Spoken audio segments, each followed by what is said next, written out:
Hey all my people, how you doing? I hope you're having a damn good day.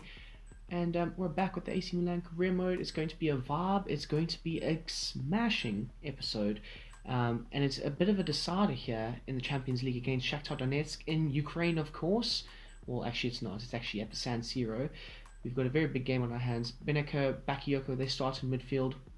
And just right there, a bit of a knee-to-knee collision with the Shakhtar Donetsk player and Benaka, and a bit of a stop and play has occurred as we have got our first major injury in the career mode. It's kind of thrown a span into the works because we were already light in that area. Bakayoko obviously is playing in this one alongside Benaka, but we've had to bring out Tonali, who I kind of wanted to rest, but now, like I say, a span has been thrown into the works, so we're having to switch up and rotate a bit more now, and we only have 3 DMs in the team, so it is a bit harsh, it is a bit hard to deal with, but we're going to have to deal with it nonetheless.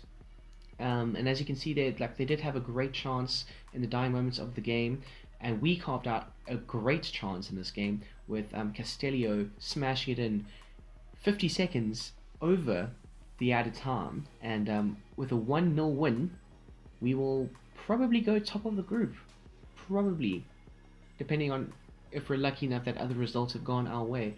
But absolute scenes, limbs in the crowd being flung, thrown.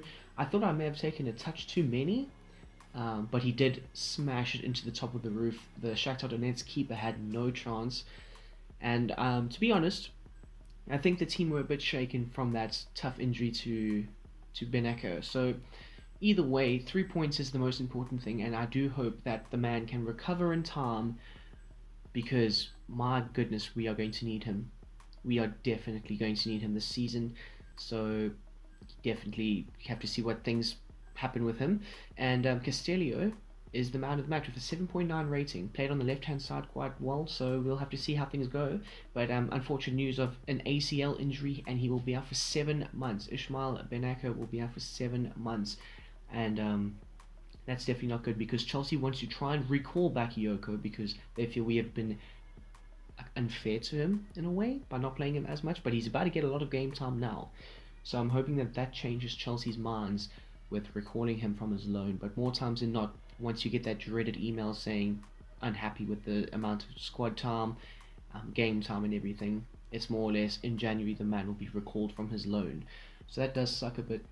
But moving on to brighter things, our schnacky looking youth academy is looking really good, and we might be promoting a few of them at least within the next episode or two, so stay alert for those episodes, peeps. Of course, it is a shameless plug moment. I've got a Twitch channel, check that shit out, it's going to be great.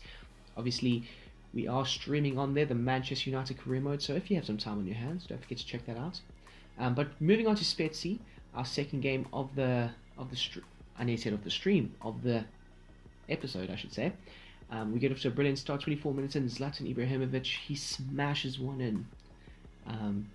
The squad obviously were a bit rocked in that last game from the Beneka injury, but I gave them a good moral pep talk before this one. You know, we're going out there to do it for him, our fallen brother, and we are banging in goals left, right and centre. Salamak is probably with the goal of the day in this game. There were a lot of goals in this game, to say the very least, but what a movement off the ball. Zlatan slips him in, and he just chips it just over the goalkeeper into the side netting. Those are always the coolest looking goals. But Brahim, now he's on the ball, he slides it through, tries to find Zlatan, doesn't get there in time, but of course it's Alexis Salamakers for his second on the day, and our third in the game.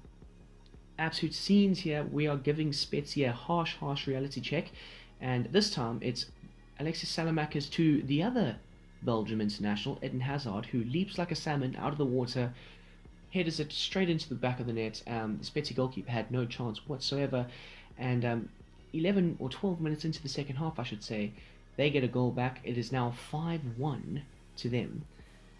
Bastoni, a thorn in my side as per always.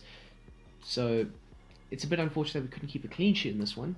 I was a bit worked up because of that, but you know what, it is what it is. Brahim taking a bit of a touch, and calmly slotting it home into the bottom of the net. 6-1 on the day, 61 minutes gone by, or 62 to be precise. We then went on and made a few changes. Brahim coming off after that goal for Messiah. He could also be leaving in January, as his club, Cagliari, are a bit unhappy with his playing time. So we'll have to see how things pan out there. But we do round off the scoring with an Eden Hazard back post banger. Great cross, great everything, all ends up. It was a perfect move. Of course, Rebic did enter late on. He's becoming our sixth man off the bench, some might say. And we did end up scoring 7 goals. 7 goals representing the 7 months that Benaka will be out. And I think we did dominate that game, to be fair. So we were very much the top team. Bakayoko, obviously, he does want to play a bit more. And this is going to be a very big chance, an opportunity for him to play a lot more. But moving on to Fiorentina, Tonali makes a bit of a dashing run forward. Obviously, he's a deep-lying playmaker. So having him kind of increase the attacking outlets, it was great to see. And 8 minutes in, we end up scoring a banger. Kidding, it wasn't a banger, it was just a tap-in. But to be fair, Fiorentina should have scored that. Lucas Torreira on loan from Arsenal, wide open in the box, and he smashes it wide. The minute he hit that, I was like, it should be a goal, and then it wasn't. So we did get fairly lucky there. Mike McGann was not happy with the defense. He was shouting and screaming at his centre-back, telling him to get into position and switch on. So, yeah, there is that too. We do make a change, though. Cagliari. Calabria comes off for Florenzi. He's going to shore up that right-hand side a bit, and a great assist from Bakayoko to our superstar left winger, Eden Hazard, who makes it 2-0 on the day. 74 minutes gone by, and we put ourselves in firm position to be in control of this game. And just rounding everything off, our super sub, of course, Ante Rebic off the bench. Oh, brilliant. He is absolutely amazing for us.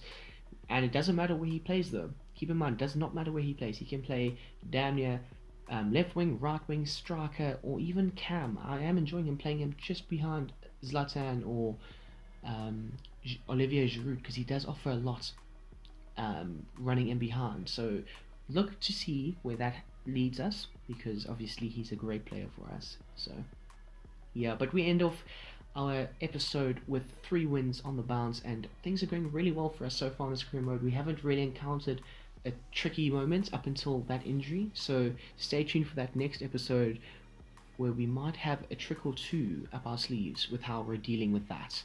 But until the next time, peeps, I hope you have an amazing damn day, and yeah, we're out for now. But don't forget to check out the stream on Twitch. Link is in the description down below. And of course, I'm out.